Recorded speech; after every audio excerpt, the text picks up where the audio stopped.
Help me, কেউ বিপদে আছে স্যার, প্লিজ হেল্প মি। এক মিনিট দাঁড়ান, প্লিজ প্লিজ রিল্যাক্স, এক মিনিট এখানে বসুন। Please save her life, please আপনি সেভ হার এক লাইফ। মিনিট আপনি বসুন না প্লিজ। এই নিন।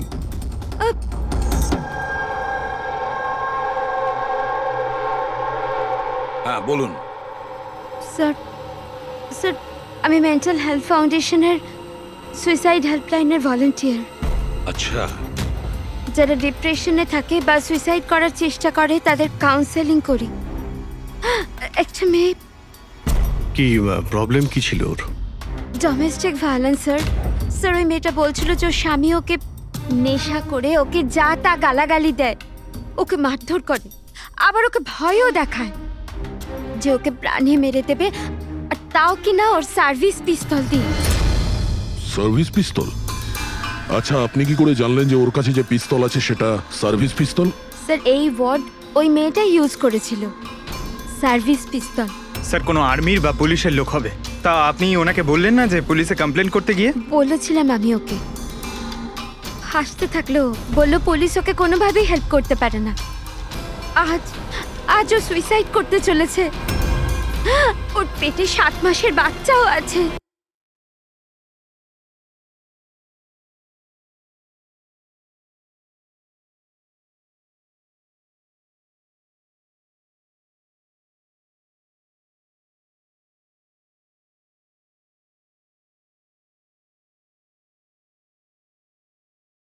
Please save her life, please আপনি সেভ হার এক মিনিট লাইফ। আপনি বসুন না প্লিজ।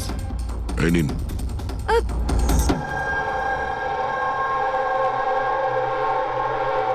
হ্যাঁ বলুন। স্যার স্যার আমি মেন্টাল হেলথ ফাউন্ডেশনের সুইসাইড হেল্পলাইনের ভলান্টিয়ার। আচ্ছা, যারা ডিপ্রেশনে থাকে বা সুইসাইড করার চেষ্টা করে তাদের কাউন্সেলিং করি। একটা মেয়ে, কি প্রবলেম কি ছিল ওর? Domestic violence sir. স্যার ওই মেয়েটা বলছিল যে ওর স্বামী ওকে নেশা করে ওকে যা তা গালাগালি দেয়, ওকে মারধর করে, আবার ওকে ভয়ও দেখায় যে ওকে প্রাণে মেরে দেবে, আর তাও কিনা ওর সার্ভিস পিস্তল দিয়ে। সার্ভিস পিস্তল? আচ্ছা, আপনি কি করে জানলেন যে ওর কাছে যে পিস্তল আছে সেটা সার্ভিস পিস্তল? স্যার এই ওয়ার্ড ওই মেয়েটাই ইউজ করেছিল, সার্ভিস পিস্তল। স্যার কোনো আর্মির বা পুলিশের লোক হবে।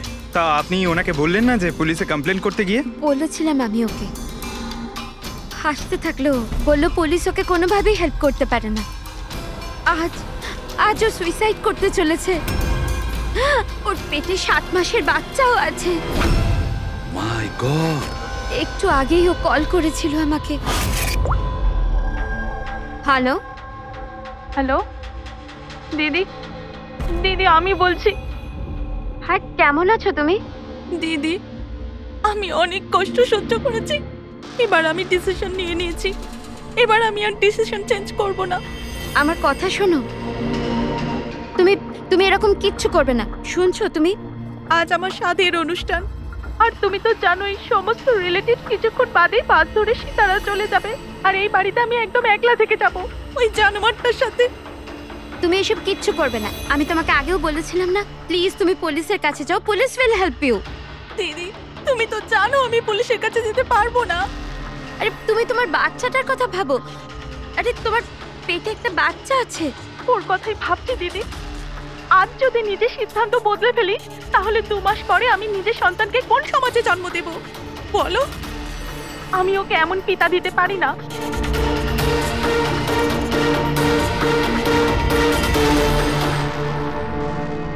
আচ্ছা, আপনি কি ওনার নাম্বারটা দিতে পারবেন? না স্যার, আমাদের সব কল এনক্রিপ্টেড হয়। ও না তো আমার কাছে পেশেন্টের না নাম আছে না নাম্বার, পেশেন্টের আইডেন্টিটি সিক্রেট থাকে। হ্যাঁ, হয়তো তারপর কেউ কলই করবে না, এটা ভেবে যে তাদেরকে নিয়ে মজা করা হবে। স্যার এই নাম্বারটা জানার জন্য তো কোর্টের অর্ডার লাগবে স্যার। না অভিজিৎ, তাতে সময় চলে যাবে, অত সময় নেই আমাদের কাছে। ওই বেচারি মহিলা এতদিন ধরে অত্যাচারিত হচ্ছে, তাছাড়া ওনার পেটে 7 মাসের বাচ্চা রয়েছে। তার উপরে আমাদের কাছে ওর ব্যাপারে কোনো তথ্যই নেই স্যার। এই ডায়েরিটা আছে আমার কাছে, ও আমাকে যে কল করে তার সব ডিটেলস আছে। আমার স্টাডির জন্য আমি নোটস বানাই, হয়তো এটা আপনাদের কোনো কাজে লাগবে। দেখি স্যার লাস্ট পেজে লেখা রয়েছে সব আত্মীয় স্বজন বাস ধরে সাতারা চলে যাবে। আমাদের কাছে শুধু মেয়েটার ব্যাপারে এইটুকুই ইনফরমেশন আছে যে ওর হাজবেন্ডের কাছে একটা সার্ভিস রিভলভার আছে। নাম্বার 2, মেয়েটার পেটে 7 মাসের বাচ্চা রয়েছে। ওই মেয়েটার ফ্যামিলি সাতারা যাবে। সমস্ত বাস ডিপোতে গিয়ে খোঁজ নাও, দেখো কোনো বাসে এমন কোনো ফ্যামিলি আছে কিনা যারা সাধের অনুষ্ঠানে যাচ্ছে, সাতারার দিকে যাচ্ছে। শহরের যত গাইনোকোলজিস্ট আছে প্রত্যেকের লিস্ট বের করো, আর দেখো এমন কোন পেশেন্ট আছে যে 7 মাসের প্রেগনেন্ট। স্যার, এটাই শেষ বাস ডিপো যেখান থেকে সাতারার বাস যায়।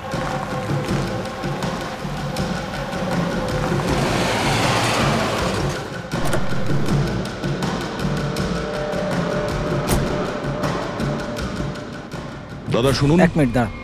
আজ দুপুরে এখানে এই ডিপো থেকে সাতারার বাস ছাড়ার কথা ছিল না? না, একটা বাস তো যাওয়ার কথা ছিল, কিন্তু 1 ঘন্টা আগে। আসলে ইঞ্জিনটা খারাপ হয়ে যাওয়াতে লেট হয়ে গেছে। সেই বাসটা কোথায় আছে? ওই যে ওই বাসটা। এইটা? এটা? হ্যাঁ হ্যাঁ। আচ্ছা, আপনারা সাতারা যাচ্ছেন তো? হ্যাঁ। হ্যাঁ, কেন? আপনারা কি এখানে সাধের অনুষ্ঠানে এসেছিলেন? হ্যাঁ, কিন্তু আপনারা কারা? দেখো, আমরা সিআইডি থেকে আসছি। এই 7 টাকার ছিল। আমার আত্মীয় নয়নার, কিন্তু কি হয়েছে? এই নয়না কোথায় থাকে? ওর ঘরের অ্যাড্রেসটা দাও তো। B200 Shantiniwas Versova. Thank you, thank you. হ্যাঁ দয়া, এই ডিপোতে একটা ফ্যামিলি পাওয়া গেছে। হ্যাঁ, ওরই ফ্যামিলি।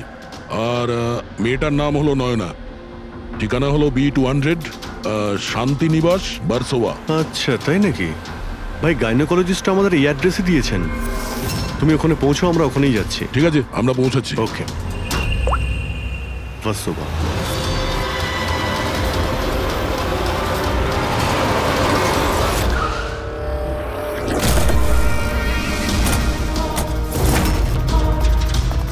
এক্সকিউজ মি, আমরা সিআইডি থেকে আসছি। এই নয়না কোথায়? সিআইডি? হ্যাঁ। স্যার, ওপরে গিয়ে ডান দিকে। কিন্তু কি হয়েছে? কি হয়েছে স্যার?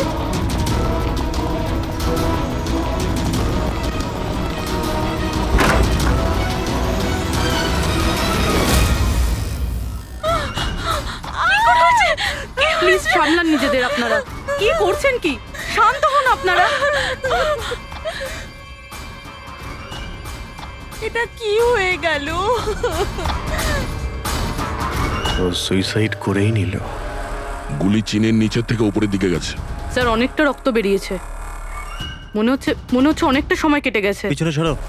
কি দাদা, হলো? দাদা দেখ দাদা। নয়না, এই, কি হলো নয়না? ইন্সপেক্টর আমান?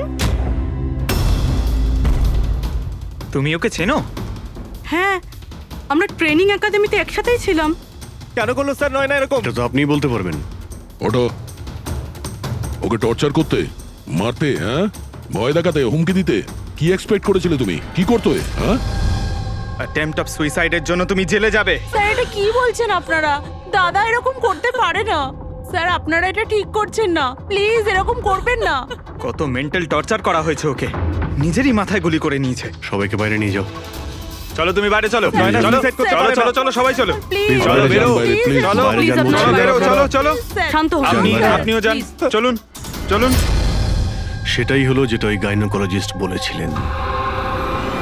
ও সুইসাইড করেই ফেললো। বডিটাকে ফরেন্সিক ল্যাবে পাঠিয়ে দিই, আর এসিপি স্যারকে ইনফর্ম করে দিই যে ওকে আমরা বাঁচাতে পারিনি। 1 মিনিট, ওই ফোন।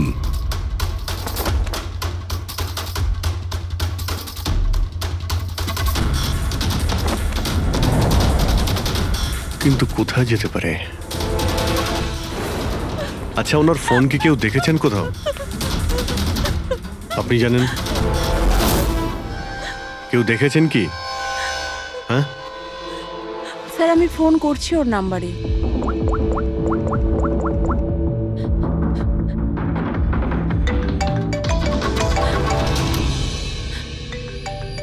যশ বাবা, এদিকে এসো।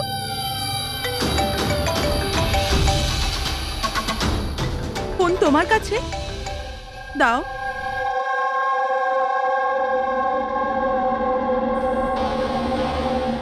আমি এটা গেম খেলার জন্য নিয়েছিলাম কাকির ঘর থেকে।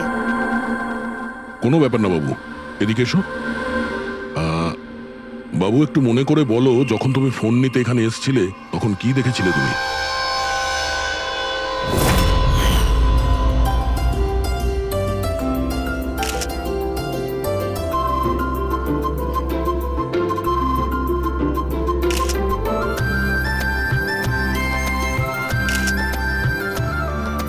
নয়না কত খুশি লাগছে তাই না?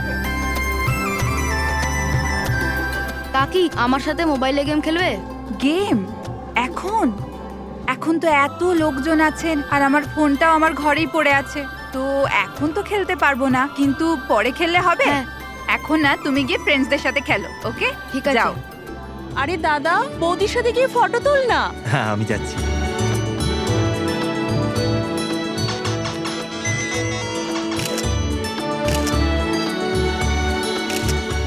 যশ বাবা, তুমি আবার মোবাইল নিয়ে বসে গেছো? মা প্লিজ ডিস্টার্ব করো না মা, প্লিজ। আরে কাকির অনুষ্ঠান চলছে, তুমি এখানে গেম খেলছো? হ্যাঁ আর কিছুক্ষণ। আরে বাবা, কাকির খারাপ লাগবে, চলো সোনা চলো। আরে মা। কোনো মা নয়, অনেক গেম খেলেছো, আর ফোন নয়। কাকি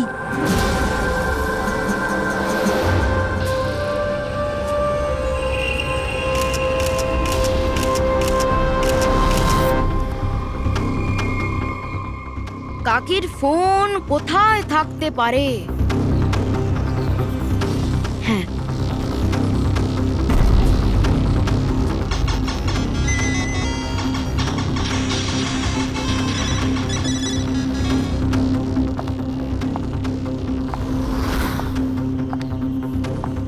কাকি চলে এসছে। কিন্তু এরপর তুমি ফোনটা ফেরত কোথা থেকে পেলে? এখানে বাইরে পড়েছিল। থ্যাংক ইউ বাবু, তুমি আমাদের অনেক সাহায্য করলে।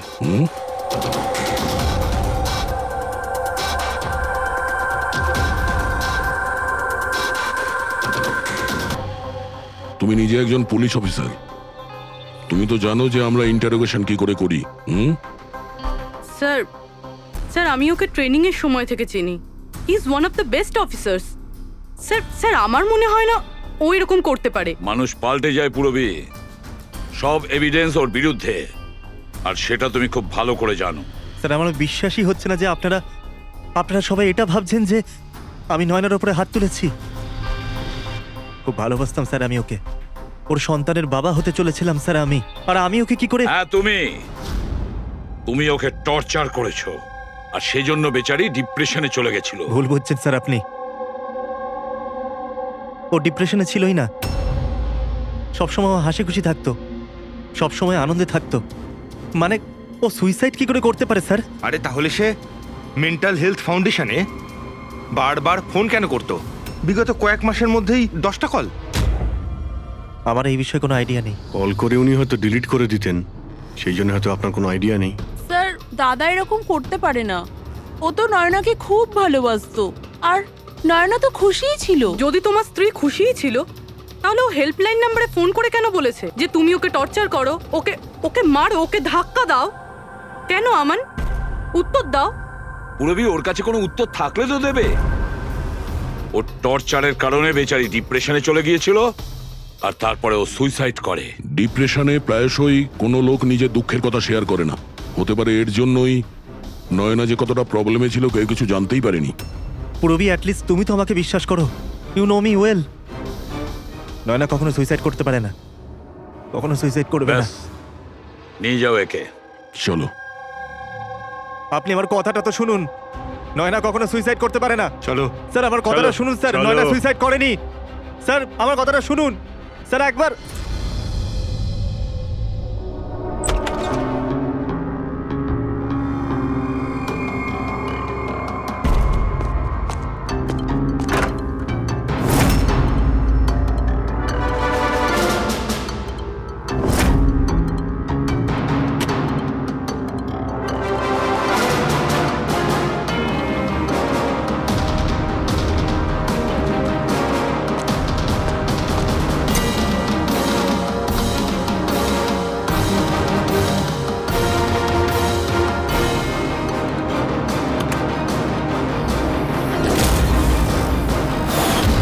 স্যার নয়না যখন সুইসাইডই করতে চাইছিল তাহলে ওর আসন্ন সন্তানের জন্য অনলাইন ওয়েবসাইট থেকে বেবি প্রোডাক্টসের শপিং কেন করেছিল? যাতে কারোর সন্দেহ না হয়। হতে পারে, কিন্তু স্যার আমার মনে হয় এটা একটু আশ্চর্য ব্যাপার স্যার। পুরো ব্যাপারটাই আশ্চর্য। তো আপনার মনে হচ্ছে যে আমার আর ভূমি এরা সত্যি বলছে? সেটা তো জানাই যাবে অভিজিৎ, কিন্তু তার আগে ওই 7 ভক্ষণ অনুষ্ঠানে নয়নার যত কাছের লোক ছিল ওদের সবাইকে ডাকো। নয়নার সাথে আপনার সম্পর্ক কেমন ছিল? হ্যাঁ স্যার, খুব ভালো ছিল আর খুব ভালো মেয়ে ছিল, সব সময় খুশি থাকতো। তাহলে আপনারও কি মনে হয়েছে যে ওর সঙ্গে কোনো গন্ডগোল হচ্ছে বা কোনো সমস্যা হয়েছে? আমরা অনেক কথা বলতাম, কিন্তু কখনো মনে হয়নি যে ওর হাজবেন্ডের সাথে বা বিয়ে নিয়ে কোনো প্রবলেম ছিল। শোনো বাবা, তোমার তোমার কাকিমাকে কেমন লাগতো? ভালোবাসতেন তোমায়? হ্যাঁ, কাকি আমাদের বাচ্চাদের খুব ভালোবাসতো আর আমাকেও খুব ভালোবাসতো। উনি ওনার ফোনে আমায় গেমও ইনস্টল করতে দিয়েছিল। আচ্ছা, কাকিমা কখনো তোমাকে এমন কোনো কথা বলেছিল যেমন ওনার তোমার কাকার সাথে কোনো ঝগড়া হয়েছে অথবা ঝামেলা হয়েছে, এরকম কিছু? না, কাকি প্রেগনেন্ট ছিল তো, তাই জন্য উনি তাড়াতাড়ি রেগে যেতেন। আর মাই আমায় বলেছিল যে আমি যেন ওনাকে বিরক্ত না করি। আচ্ছা, নয়নার ব্যবহারে আপনার মানে কোনো সন্দেহ হয়েছিল? না, একদমই না। ও তো খুব খুশি ছিল, পুজোতে ফাংশনে ডান্সও করেছিল। ইনফ্যাক্ট অনেক বেশি এক্সাইটেড ছিল নিজের ফটোশুট নিয়ে। আর কোনো ছবি আছে? স্যার নয়না যতগুলো ফটো সব এর মধ্যেই আছে। ঠিক আছে, এগুলো আমরা রেখে দিচ্ছি, এখন আপনি আসতে পারেন। Thank you very much. Thank you sir. Sir সবকিছু শোনার পরে আমার তো মনে হচ্ছে যে এ এমন সত্যি কথাই বলছে। ওর ওয়াইফ যদি এত আনন্দেই থাকে তাহলে সুইসাইড কেন করতে গেল? সেটাই তো, সুইসাইড কেন করবে? গোলমাল আছে অভিজিৎ, কিছু না কিছু গোলমাল আছে। রাধার যে কটা ইনফরমেশন দেওয়ার ছিল সব দিয়ে দিয়েছে, তবু বুঝতে পারছি। একটা কাজ করো, ওই মেন্টাল হেলথ ফাউন্ডেশনে গিয়ে ওই নয়নার ব্যাপারে যা কিছু জানতে পারবে বের করে নিয়ে এসো।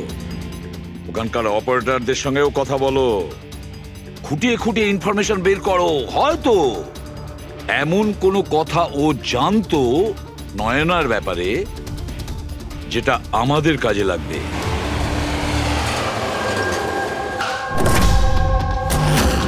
আমরা সিআইডি থেকে আসছি, আপনাকে কিছু জিজ্ঞাসাবাদ করব। এই নাম্বারটা থেকে আপনার ফাউন্ডেশনে একজন লেডি ফোন করতেন, উনি সুইসাইড করেছেন। এর পুরো ইনফরমেশন চাই আমাদের। কবে কল করেছিল, কতবার করেছিল, কখন করেছিল, পুরো ডিটেল। আমি এক্ষুনি চেক করছি।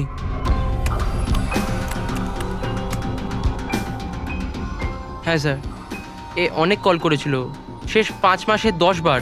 আচ্ছা, ওনার সঙ্গে কে কে কথা বলতেন? অ্যাকচুয়ালি স্যার এনার সমস্ত কল রাধা ম্যাম হ্যান্ডেল করতেন, আর উনি এখানে ভলেন্টিয়ার। যখন এনার ফার্স্ট কল এসেছিল তখনও রাধা ম্যামেরই এখানে শিফট ছিল, আর তারপর উনি যখনই এখানে ফোন করেন বলেন রাধা ম্যামের সাথে কথা আছে।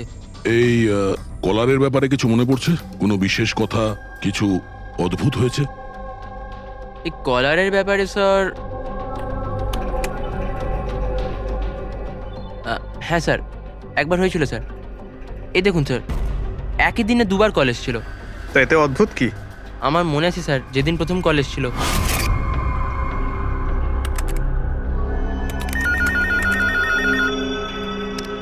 Hello, how may I help you? Hello, আমি রাধা ম্যাডামের সাথে কথা বলতে চাই। হ্যাঁ শিওর। হ্যালো রাধা ম্যাম, আপনার জন্য কল। কিছুক্ষণ বাদে ওই নাম্বারটা থেকে আবার কল এসেছিল। Hello, how may I help you? Hello, আমি নয়না বলছি। আর কিছুক্ষণ আগে আমার নাম্বার থেকে আপনার কাছে কল এসেছিল আর 7 মিনিট কথাও হয়েছে। আপনি প্লিজ আমাকে বলবেন আপনি কোথা থেকে বলছেন? ম্যাম, এটা মেন্টাল হেলথ ফাউন্ডেশনের হেল্পলাইন নাম্বার। আমরা সেই সমস্ত মানুষের হেল্প করি যারা ডিপ্রেশনে পড়ে সুইসাইড করার চেষ্টা করে। What? Suicide helpline? Yes ma'am. অন্য কলাররা স্যার নিজের নাম কখনোই বলে না, কিন্তু ইনি প্রথমে নিজে থেকেই বলে দিলেন। স্যার, নয়না নিজের নাম কখনো রাধাকে বলেনি, তাহলে ও হঠাৎ করে বলতে যাবে কেন? আমরা এই নম্বরের কল হিস্ট্রিটা চাই। 1 মাস আগে নয়নার ফোন থেকে কেউ একজন হেল্পলাইনে ফোন করেছিল, আর এই হলো তার রেকর্ড।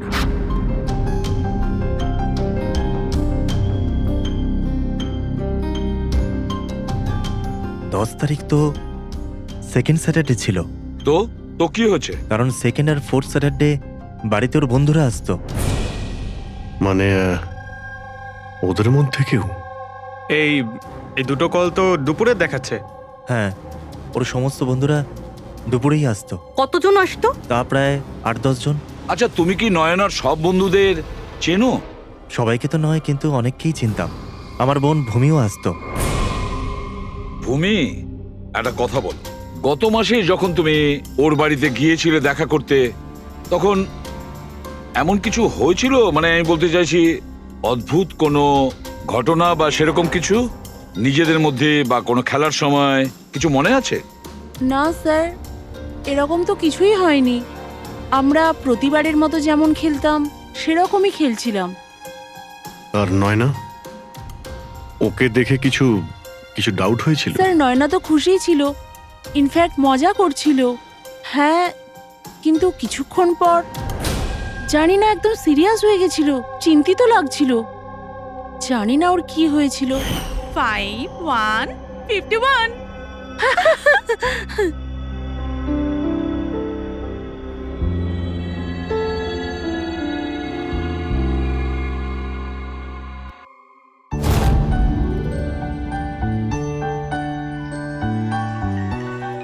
মনে হচ্ছে এর যে হবু বাচ্চা হবে না, সে খুব লাকি। হ্যাঁ রে, নয়তো আগে কখনো নয়না জিততো না। ওহো, মনে হচ্ছে কেউ জেলাস হচ্ছে। আরে নয়না, দাদাকে একটা ফোন করো না, রাতের অর্ডারের জন্য একবার মনে করিয়ে দাও না। ফোন কোথায় আমার? আরে একটা কাজ করো, নাও আমার ফোন থেকে কথা বলো। হ্যালো, বিকেলে না প্লিজ খাবার অর্ডার করে দিও। না না, শুধু এটাই মনে করানোর ছিল। এই নাও, কিন্তু আমার ফোন কোথায়? আর আমি বুঝতে পারছি না, এখানেই রেখেছিলাম। নয়না, ওই যে তোমার ফোন ওখানে টেবিলের উপর। ওখানে কে রাখলো? আমি তো ওখানে তুই ফোন রেখেছিস রাখিনি। হয়তো। না यार, আমার মনে আছে আমি রাখিনি।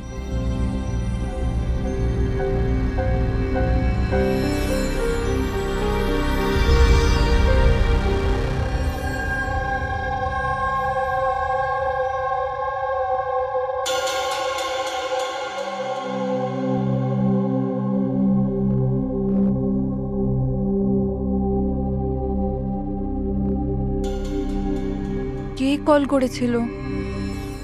কি হলো? হ্যাঁ, তুই ঠিক আছিস তো? হ্যাঁ, কেন? জানবি, তোর কোনো টেনশন নেই তো? না, কোনো প্রবলেম নেই। কেন? তোদের যদি কোনো প্রবলেম থাকে তো প্লিজ আমায় বলিস। কেমন প্রবলেম? কি বলছিস তুই? তোর কি হয়েছে হঠাৎ করে? আরে কিছু হয়নি, প্রেগন্যান্সির মধ্যে এরকম মুড সুইংস হয়ে থাকে, এটা একটা ন্যাচারাল ব্যাপার। চলো আমরা সবাই খেলাটা কন্টিনিউ করি। স্যার, নয়না ভূমির ফোন থেকে আমানের সাথে কথা বলছিল দুপুর 1:03 থেকে 1:04 পর্যন্ত। 1:04 পর্যন্ত? আরে সুইসাইড হেল্পলাইনে যে প্রথম ফোন করা হয়েছিল 7 মিনিটের জন্যে, সেটা 12:57 থেকে 1:04 অবধি চলেছিল। আর সেকেন্ডটা 1:20 থেকে 1:21 পর্যন্ত। তার মানে অভিজিৎ, ওই 7 মিনিটের কলটা নয়না নিজে করেনি।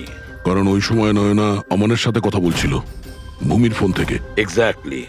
তার মানে এই ফোনটা নয়নার কোনো বন্ধুই হয়তো করেছিল। আপনি কাউকে দেখেছিলেন ওর ফোন তুলতে বা ওর ফোন ব্যবহার করতে? না, আমি তো কাউকে দেখিনি। তার মানে ওই কলটা অন্য কেউ করেছিল। আর স্যার, নয়না যখন ওর ফোনটা খুঁজে পায় আর ওখানে লাস্ট ডায়াল আননোন নাম্বারটা চেক করে, আর তারপর যখন ওই নাম্বারে ফোন করে তখন ও জানতে পারে যে ওটা কোনো সুইসাইড হেল্পলাইনের নাম্বার।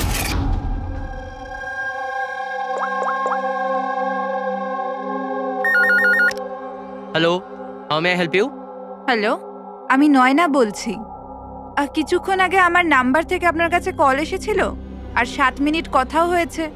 আপনি প্লিজ আমাকে বলবেন আপনি কোথা থেকে বলছেন? ম্যাম, এটা মেন্টাল হেলথ ফাউন্ডেশনের হেল্পলাইন নাম্বার। আমরা সেই সমস্ত মানুষের হেল্প করি যারা ডিপ্রেশনে পড়ে সুইসাইড করার চেষ্টা করে। হোয়াট? Suicide helpline? এটা জানতে পেরে ও চিন্তায় পড়ে যায় আর ভাবতে আরম্ভ করে সুইসাইড কে করতে চায়। স্যার, এই ফোন কলটা নয়না যদি না করে তাহলে এটাও তো হতে পারে যে আগে যে সমস্ত কলগুলো করা হয়েছে সেটা নয়না করেনি, অন্য কেউ করেছে। ভূমি, তুমি ওই গেম খেলার সময় ডায়েরি রাখো তো, মানে স্কোর নোট করো তো প্রত্যেকটা খেলার? ব্যাস ওই ডায়েরিটা আমার চাই। Okay sir. আর এই যে প্রত্যেক সেশনে 4টে নাম রয়েছে যারা সব সময় থাকে, ভূমি, পারুল, জাহ্নবী আর শীতল।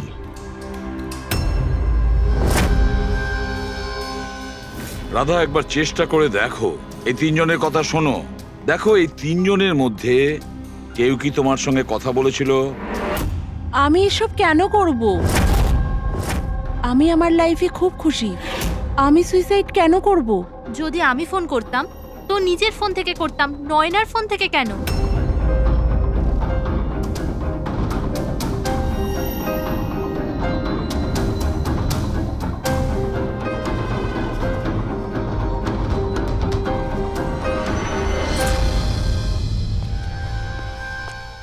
স্যার, স্যার এই 3 জনের মধ্যে কারুর আওয়াজ নয়। স্যার, হ্যাঁ, এই 3 জন তো না বলছে, শুধু শীতল বাকি আছে। ওর ব্যাপারে কিছু জানতেই পারছি না। কিছু জানতে পারোনি মানে কি বলতে চাইছো? স্যার, এই 3 জনের মধ্যে কেউ শীতলকে চেনেই না। জাহ্নবী বলল শীতলের সাথে নয়নার গাইনোকোলজিস্টের চেম্বারে দেখা হয়েছিল আর ওখানে ওদের বন্ধুত্ব হয়ে যায়। শীতলকে এদের মধ্যে কেউই পার্সোনালি চেনে না। কোনো ব্যাপার না, ওই 3 জনের হেল্প নিচ্ছি আমরা। এবার শীতলের স্কেচ করাবো আমরা, তারপরে দেখবো।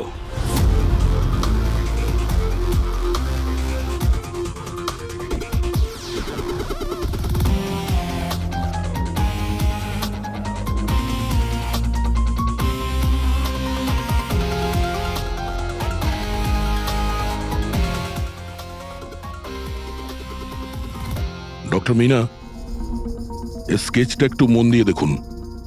আচ্ছা, এই মেয়েটা আপনার এখানে চিকিৎসা করাতে আসতো? I don't think so.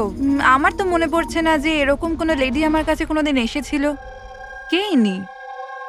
এর নাম শীতল।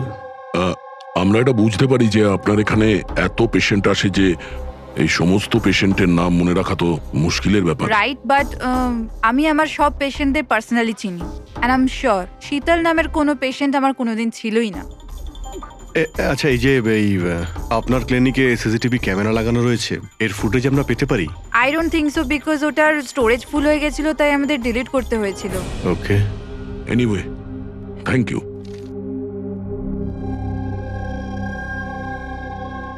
মনে হচ্ছে শীতল কোনোদিন পেশেন্ট ছিলই না, শুধুমাত্র নয়নার সঙ্গে বন্ধুত্ব করার জন্য এসেছিল এখানে। ওর প্ল্যান ছিল নয়নার সঙ্গে বন্ধুত্ব করে ওর বাড়িতে ঢোকার। প্রফেশনাল ফ্রড মনে হচ্ছে, আটকাতে হবে ওকে। তুমি কি একে চেনো? এটা তো শীতল, নয়নার বন্ধু। এ তো প্রায় বাড়িতে আসতো। নয়না শীতলের বন্ধুত্ব কবে কোথায় হয়েছে কিছু জানো তুমি? না, আমি জানি না, কিন্তু তাতে কি যায় আসে? যখন আমার নয়নাই রইল না তখন এইসব। এ কি ধরনের পাগলামি করছো? হ্যাঁ, একটু ভেবে দেখো তো। যদি তুমি নির্দোষ হও তাহলে কেউ তো তোমায় ফাঁসানোর চেষ্টা করেছে। তোমাকে নয়নার খুনি সাব্যস্ত করে ওর অনেক লাভ আছে, এই জন্য ও তোমাকে ফাঁসাচ্ছে। হ্যাঁ, এমন কে আছে যে তোমাকে আর নয়নাকে ঘৃণা করে? আমি কিছু জানি না। তাহলে কি ভূমি ওই আবার প্রপার্টি লোভে করেনি তো? না, ভূমি এরকম কখনো করতে পারে না। বরং ও তো নয়নাকে খুব ভালোবাসতো। তো কোনো প্রফেশনাল রাইভেলরি? একজন পুলিশের তো অনেক জায়গায় অনেক শত্রু থাকে। না, আমার সাথে এরকম কিচ্ছু ছিল না। আমি আমার ডিউটিতে না তো কখনো কোনো গ্যাংস্টারকে ধরেছি, না কোনো বড় গ্যাংস্টারকে মেরেছি, কখনো ঘুষ নিইনি। পুরো কেরিয়ারে ব্যাস একবারই গুলি চালিয়েছিলাম। কার ওপরে? কাকে গুলি করেছিলে তুমি? ছোটখাটো ফ্রড ছিল স্যার, বিশেষ। ওকে অ্যারেস্ট করতে গেছিলাম, তখনই গুলি চলে গেছিল।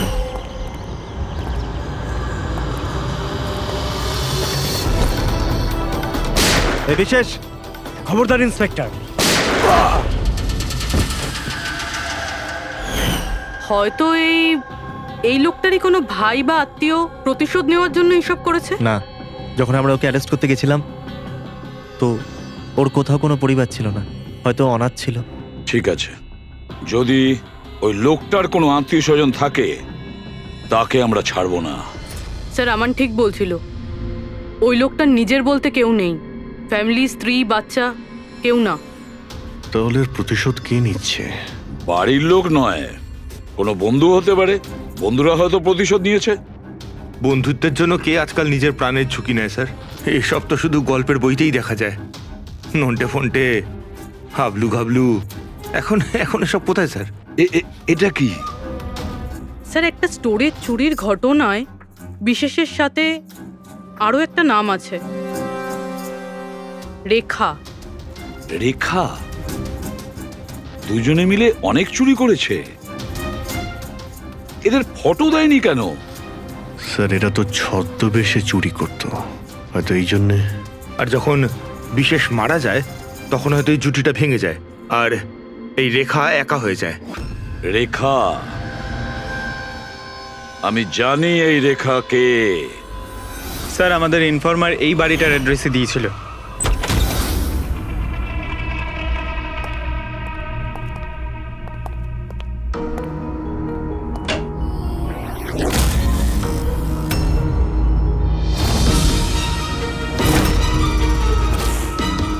দেখো একটু।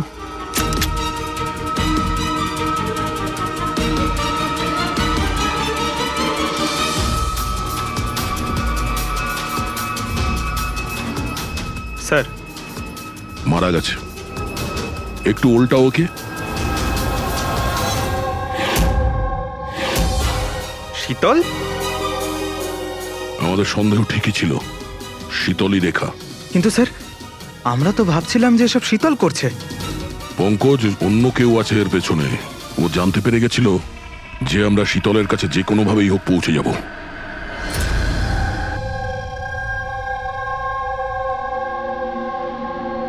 সারিকা, এর ঘাড়ের পেছনের দিকে এইখানে ক্ষত আছে।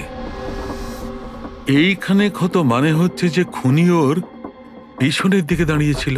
দেখো, এইখানে ছুরির ক্ষতটা আছে, তবে খুনিকে পেছনের দিকে দাঁড়িয়ে থাকতে হবে, তবেই এই আঘাতটা করতে পারবে, রাইট? হ্যাঁ স্যার, আর আমার মনে হয় ও হয়তো খুনিকে চিনত, কারণ এই ক্ষতটা ছাড়া সারা শরীরে আর কোনো আঘাতের চিহ্ন খুঁজেই পাইনি। রাইট রাইট, সেটাও হতে পারে। তবে একটা কথা ঠিক, ও খুনিকে চিনত বা চিনত না, তবে একটা কথা ঠিক যে খুনি ওর পেছনে খুব কাছেই দাঁড়িয়েছিল। দেখো, এত জোরের সঙ্গে এই ছুরিটাকে ব্যবহার করা হয়েছিল যে খুব কাছেই দাঁড়িয়ে থাকতে হবে, তবেই জোরে মারতে পারবে।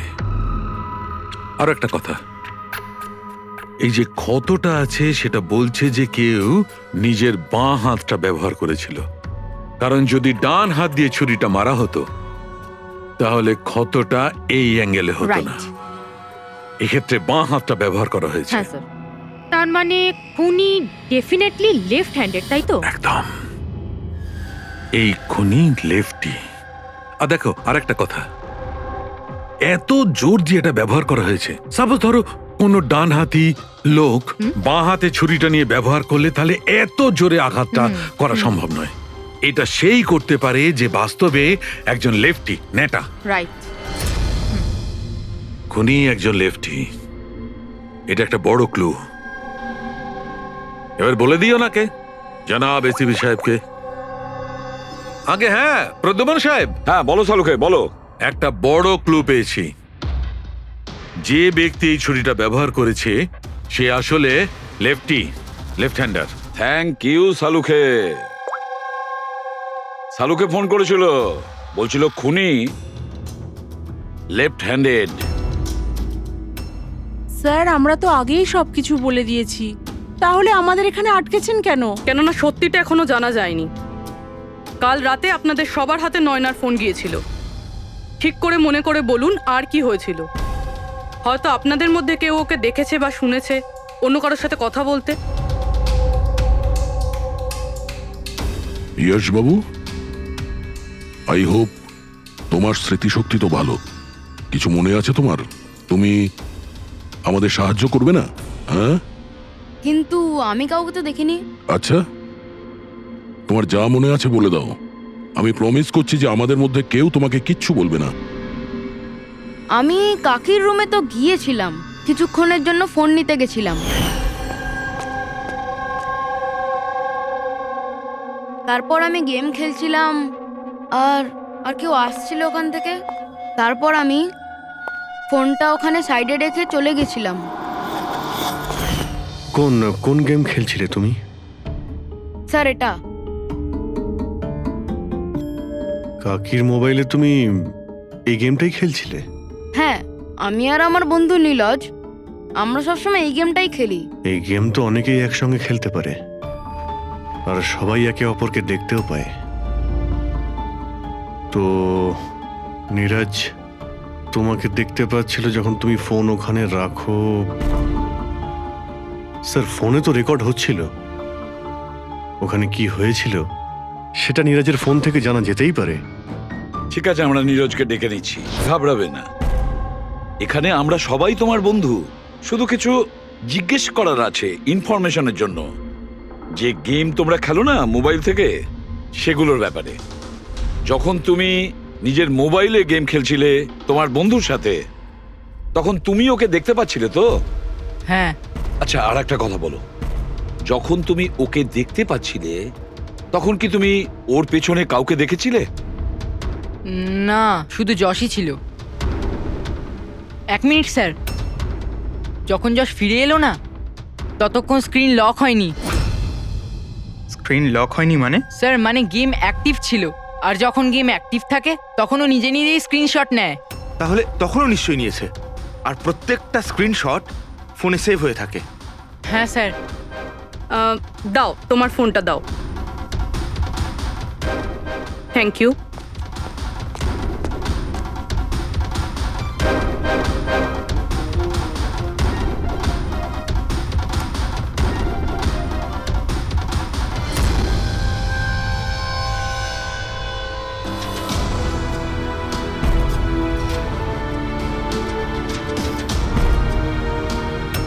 এটা কে? এটা এটা নয়না তো নয়। না, এটা নয়না নয়।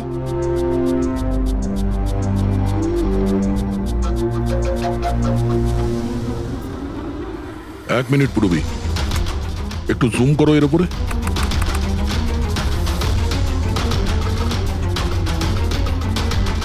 মেহেন্দি আর লেফট হ্যান্ডে। এর হাতে মেহেন্দি এইভাবে কেন রয়েছে? সেটা এই কারণে অভিজিৎ, কারণ এই হাতটা যে মহিলা, সে মহিলা ওখানে বাকি সবাইকে মেহেন্দি পড়াতে এসেছিল, আর ও লেফট হ্যান্ডেড। সবার আগেও শীতলকে দিয়ে হেল্পলাইনে ফোন করায়। রাধাকে একটু কলটা ট্রান্সফার করুন না প্লিজ। হ্যাঁ, শিওর। আমি আর সহ্য করতে পারছি না দিদি। তারপর সে শীতলকে টাকা দেয় আর বলে, নয়না, তোমার রুমে তোমার জন্য তোমার কোনো আত্মীয় অপেক্ষা করছে। তার সুযোগ বুঝেই ও নয়নাকে খুন করে দেয়। কে হতে পারে এই মেহেন্দি পরা মহিলা? আমি জানি না উনি কে ছিলেন। ইনফ্যাক্ট কেউই জানে না উনি কে। নয়না বলেছিল যে শীতল ওনাকে ডেকেছিল, আর ওই নিয়ে এসেছিল নিজের সাথে। আর এটাও জানি না যে ওকে কেন আনা হয়েছিল। নিজের কাজও ঠিক করে করছিল না ও, বাজে মেহেন্দি লাগাচ্ছিল সবাইকেও। দেখ না জাহ্নবী, কিরকম মেহেন্দি লাগাচ্ছে ও, পুরোপুরি ঠিকঠাক লাগাচ্ছেও না। আপনি কি মেহেন্দি লাগাতে জানেন না নাকি? দেখে মনে হচ্ছে কেউ যেন লাগিয়ে আবার মুছে দিয়েছে। ও মেহেন্দি এত খারাপ করে লাগাচ্ছিল, তাহলে শীতল ওকে পাঠালো কেন? সবারই সন্দেহ হবে। কে হতে পারে? আমি জানি স্যার, ও আমাদের চোখের সামনেই ছিল।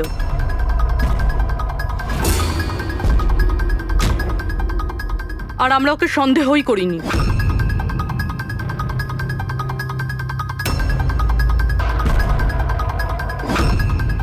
আপনি সামনে আসুন।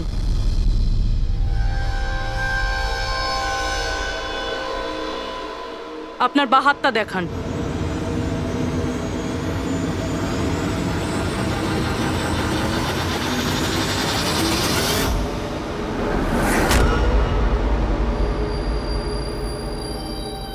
এই দেখুন স্যার।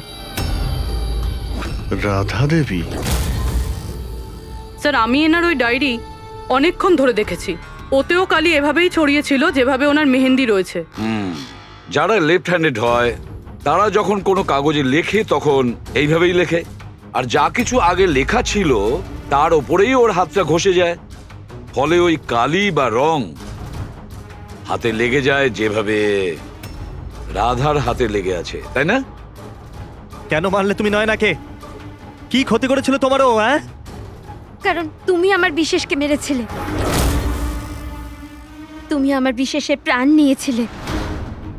আমি বিশেষকে ভালোবাসতাম, ওর বাচ্চার মা হতে চলেছিলাম আমি। আর তুমি তুমি এনকাউন্টারে ওকে গুলি মেরে দিলে। মেরে দিলে আমার বিশেষকে, মেরে দিলে তুমি বিশেষকে। আর সেই জন্য তুমি ঠিক করো তুমি ওর থেকে প্রতিশোধ নেবে।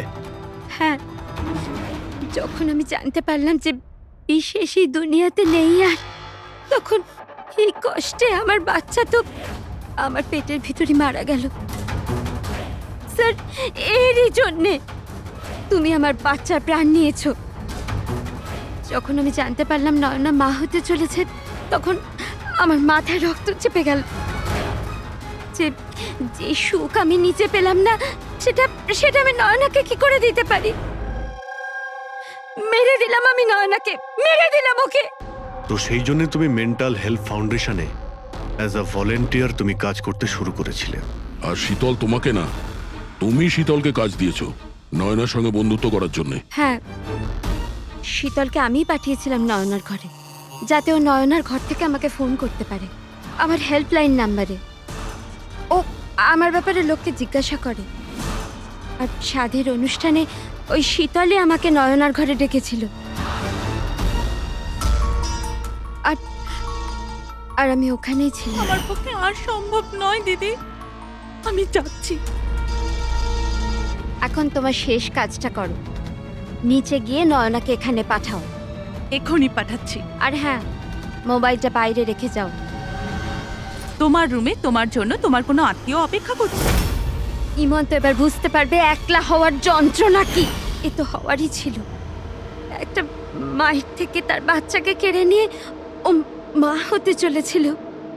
এই জন্যই আমি নয়নাকে মেরে দিয়েছি। আর তারপর চালাকি করে আপনি নিজে সিআইডির কাছে এলেন, যাতে আমাদের আপনার উপর সন্দেহ না হয় আর আমরা অন্য কাউকে সন্দেহ করি। আর যখন তুমি দেখলে যে আমরা ওকে অ্যারেস্ট করছি না, তখন তুমি শীতলকেও মেরে ফেললে সাক্ষী নির্মূল করার জন্য। রাধা, এটা কিরকম প্রতিশোধ নিয়েছো তুমি?